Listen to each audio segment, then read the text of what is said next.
नमस्कार विद्यार्थी मित्रांनो. मविप्र समाजाचे श्री स्वामी षटकोपचारीजी महाराज कला विज्ञान व वाणिज्य महाविद्यालय सायखेडा मराठी विभागामध्ये सर्वांचं स्वागत आहे. आपला वर्ग आहे TYBA म्हणजेच तृतीय वर्ष कला. आपला स्पेशल 3 हा विषय आहे. विषयाचं नाव आहे साहित्य विचार. मी प्राध्यापक महेश बनकर सर. मी आज आपल्याला साहित्य निर्मितीच्या शक्ती याच्याविषयीची माहिती देणार आहे. पाठीमागच्या व्हिडिओमध्ये किंवा पाठीमागच्या तासाला आपण साहित्य निर्मितीची जी शक्ती आहे पहिली ती प्रतिभा आहे. त्या प्रतिभेविषयी आपण माहिती बघितली होती. म्हणजे प्रतिभा, नंतर आहे कल्पनाशक्ती आणि तिसरी आहे स्फूर्ती. तर मागील तासाला आपण प्रतिभेबद्दल माहिती बघितली होती. आज आपण कल्पनाशक्ती आणि स्फूर्ती याच्याबद्दलची माहिती अभ्यासणार आहोत. आता आपण कल्पनाशक्ती याच्याबद्दलची माहिती आपण बघूया. कल्पनाशक्तीला इंग्रजीमध्ये इमॅजिनेशन असं म्हटलं गेलं आहे. कोलरिज या इंग्रज कवी आणि समीक्षकाने याच्याबद्दलची काही माहिती सांगितलेली आहे. हर्ट आणि हेड म्हणजे हृदय आणि मस्तक यातील भेदाचा आधार घेत उत्प्रेक्षण ही त्याच्यामध्ये कल्पनांशी केलेली बरीच वैचारिक चमत्कृतीपूर्ण क्रीडा असते. तर कल्पनात्मकतेत चैतन्याचा किंवा मानवी अंतःकरणाचा आविष्कार असतो. म्हणजे आता त्यांनी कल्पनाशक्तीमध्ये 2 गोष्टी सांगितलेल्या आहे. म्हणजे एक म्हणजे कल्पनाशक्ती आणि दुसरं म्हणजे उत्प्रेक्षण शक्ती.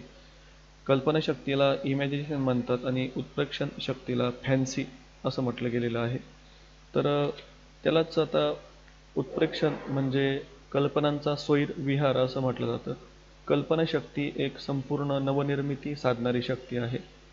आता कल्पनाशक्ती म्हणजे नक्की काय? तर ज्या वेळेस कवी किंवा लेखक असतो तर एखादी गोष्ट तो बघतो, विचार करतो आणि त्या विचारांना तो जेव्हा कल्पनाशक्तीची जोड देतो ना, तेव्हा तो चांगल्या प्रकारची साहित्य निर्मिती किंवा नवनिर्मिती तो करू शकतो. म्हणूनच कल्पनाशक्तीला काय म्हटलंय, तर कल्पनाशक्ती ही नवनिर्मितीची शक्ती आहे. म्हणजे नवीन काहीतरी तो निर्माण करू शकतो. याला आपण कल्पनाशक्ती असं म्हणतो. म्हणजे त्याला इंग्रजीमध्ये पॉवर ऑफ इमॅजिनेशन म्हणजे काय? तर मग इमॅजिनेशन म्हणजे आपण ती कल्पना करू शकतो, पण ती पॉवर म्हणजे काय? तर ती शक्ती आहे एक प्रकारची. आणि क्रिएटिव्ह म्हणजे त्याच्यातून सर्जनशील काहीतरी नवीन होऊ शकतं.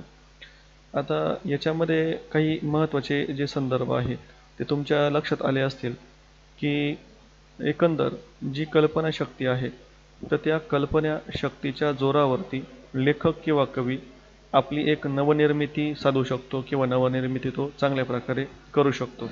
यालाच आपण कल्पनाशक्ती असं म्हणू शकतो. आणि म्हणून कल्पनाशक्ती काय, तर साहित्याच्या निर्मितीची शक्ती मानली गेलेली आहे. ठीक आहे. याच्यामध्ये एक उदाहरण आपल्याला देता येऊ शकतं. तर ते म्हणजे कोणतं? तर कल्पनाशक्ती म्हणजे काय?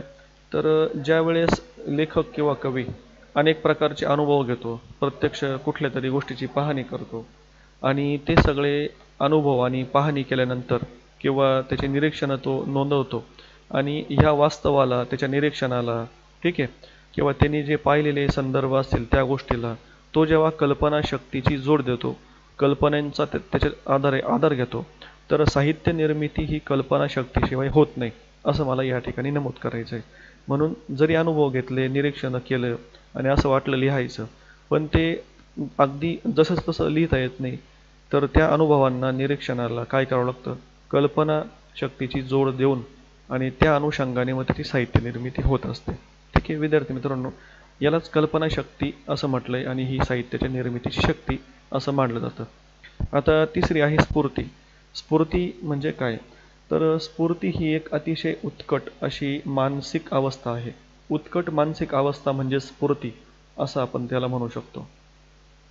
आता ही निर्मितीच्या जाणीवेने संपूर्णपणे भारलेली कवी मनाची अवस्था असते किंवा लेखक मनाची अवस्था असते.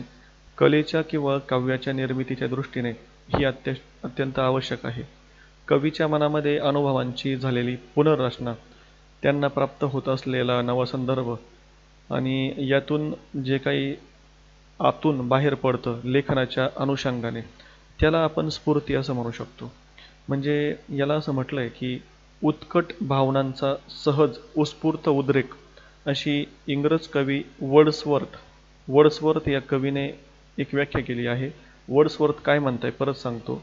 उत्कट भावनांचा सहज उत्स्फूर्त उद्रेक याला काय म्हटलंय, याला स्फूर्ती असं म्हटलेलं आहे. ठीक आहे. मग अशी जी एक मनाची अवस्था असते का त्याच्यामध्ये माणसाला उत्साह असतो, एक प्रकारची स्फूर्ती असते आणि त्यातून मग काय होतं की नवनिर्मिती होऊ शकते. स्फूर्ती म्हणजे नक्की काय विद्यार्थी मित्रांनो, हे समजून घेताना अजून काही मुद्दे आपल्याला लक्षात घ्यावे लागतील. स्फूर्ती ही स्वतंत्र शक्ती नाहीये असं म्हटलं गेलंय. तो प्रतिभेचा एक उत्कट भाग आहे असं म्हटलंय. उत्कट म्हणजे काय तर तो एक आवेग असतो. प्रतिभेसारखी टिकणारी ती अवस्था नसते. उदाहरणार्थ काय समजून घ्या, की क्षणार्धात कवीचे अंतःकरण उजळून टाकण्यामध्ये तिचे सामर्थ्य असते. याच्यामध्ये एक उदाहरण आपण घेऊ शकतो. स्फूर्ती म्हणजे काय, ज्याप्रमाणे समजा पाऊस पडतो आहे, सगळ्यांनी लक्षपूर्वक ऐका. पाऊस पडतोय, अंधार पडलेला आहे पूर्णपणे आणि रात्रीच्या वेळेस पाऊस पडतोय. तर त्या अंधारा रात्री जर एखादी वीज चमकली तर क्षणभर आपल्याला काय दिसतं बघा, सगळं एकदम दिसतं आणि पटकन परत ते गुडूप होतं अंधारामध्ये. म्हणजे मला काय सांगायचं आहे, वीज पडते तर तिचा प्रकाश किती सेकंद असतो, थोड्या वेळ. पण त्या वीज पडल्यानंतर जो प्रकाश आहे ना, त्या प्रकाशामध्ये चमकतं सगळं काही आणि दिसतं आपल्याला. तर स्फूर्ती म्हणजे हाच एक भाग असतो. म्हणजे लेखकाच्या मनामध्ये प्रतिभा असते. समजून घ्या, प्रतिभा म्हणजे काय, जे अनुभव, संदर्भ, प्रतिभेबद्दल आपण माहिती बघितलेली आहे. पण प्रतिभा असून नुसतं चालत नाही. तर प्रतिभा आहे, निरीक्षण आहे, सगळे संदर्भ आहे, अनुभव आहे. पण जोपर्यंत कवी म्हणाला किंवा लेखक म्हणाला स्फूर्ती येत नाही, तोपर्यंत तो लिहायला सुरुवात करत नाही. ठीक आहे. म्हणूनच याला काय म्हटलंय, तर क्षणार्धात कवीचे अंतःकरण किंवा एक चांगला विचार किंवा गाईडलाईन जी म्हणतो, तर ती गोष्ट म्हणजे काय असते, तर ती स्फूर्ती असते. आणि याच गोष्टीमुळे कवी किंवा लेखक आपल्या प्रतिभेने, कल्पनाशक्तीने लिहू शकतो. म्हणजे प्रतिभा आणि कल्पनाशक्ती ह्या महत्त्वाच्या आहेच, पण याला स्फूर्ती आल्याशिवाय तो ती गोष्ट करू शकत नाही. याला काय म्हणतात, याला स्फूर्ती असं म्हणतात. आणि मग आता याला एका ठिकाणचं एक अजून उदाहरण आपल्याला देता येऊ शकतं. बघा, प्रतिभा म्हणजे नक्की काय आहे? तर प्रतिभा म्हणजे समजा उदाहरणार्थ एखादं दारुगोळ्याचं कोठार आहे. दारुगोळा म्हणजे काय, अनेक प्रकारचा दारुगोळा ठेवलेला आहे. पण तो दारुगोळा कधी कामाचा आहे मुलांनो, ज्यावेळेस त्याला एखादी ठिणगी लागेल. म्हणजे एखादी काडीपेटीची काडी आपण लावली किंवा एखादी ठिणगी पडली, थोडा विस्तव पडला आणि तो जर त्या याला लागला तर ते लगेच पेट घेतं आणि त्याचा स्फोट होतो. ठीक आहे. तर प्रतिभा म्हणजे काय, तर दारुगोळ्याचं कोठारासारखं आहे. पण जोपर्यंत स्फूर्तीची ठिणगी या कोठाराला लागत नाही, तोपर्यंत ते कोठार किंवा तो दारुगोळा, येते लक्षात, ते काही कामाचं आहे का, नाही.